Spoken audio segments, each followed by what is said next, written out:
this is probably one of the most exciting character creations I've ever done for me personally.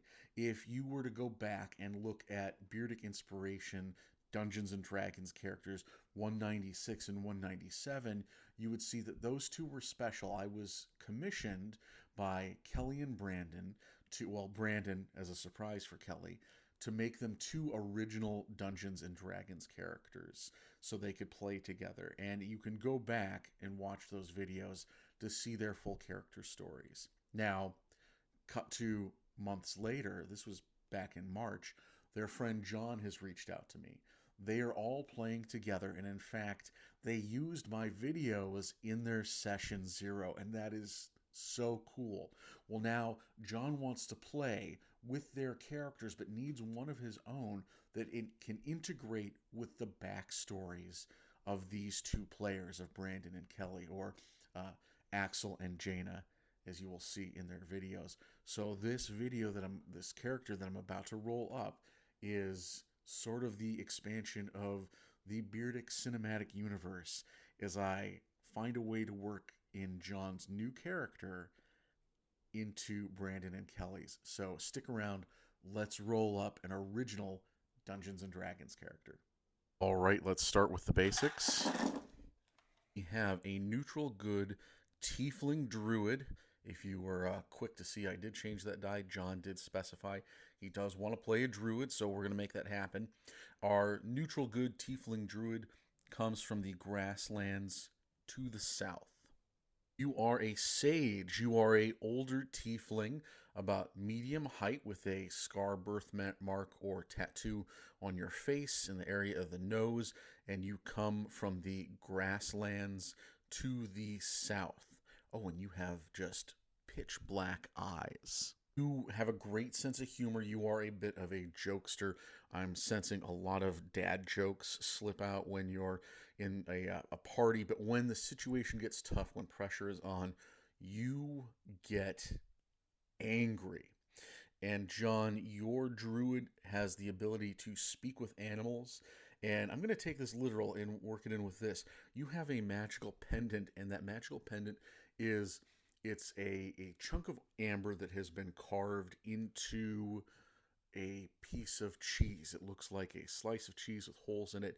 And we're going to take this literal. I'm going to say this specifically gives you a passive constant ability to speak with rats.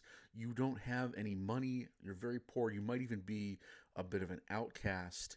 And you are on a quest for power. Now let's see those stats. Have a 12, a 10, an 8, a 13, a 17, and a 12. Wow, not bad at all. And if you want to take my challenge, you're going to use your most average score. So one of the 12s in dexterity. Cassius Hellbane. Now, Cassius, I think you have been a sage to your community for quite some while. You had quite the reputation as this wise druid that people could come to in times of need, and you, with your herbs and your connection to the land, would help the sick. You could help farmers. You were the go-to guy, and you enjoyed that status, and I think you genuinely enjoyed helping people. But you, of all people, would understand nature taking its course, and as you've grown older, your power has waned, and this hurts you deep inside because you don't want power so that you can conquer or dominate others. You want power because you wish to continue to help. You feel like you haven't helped enough.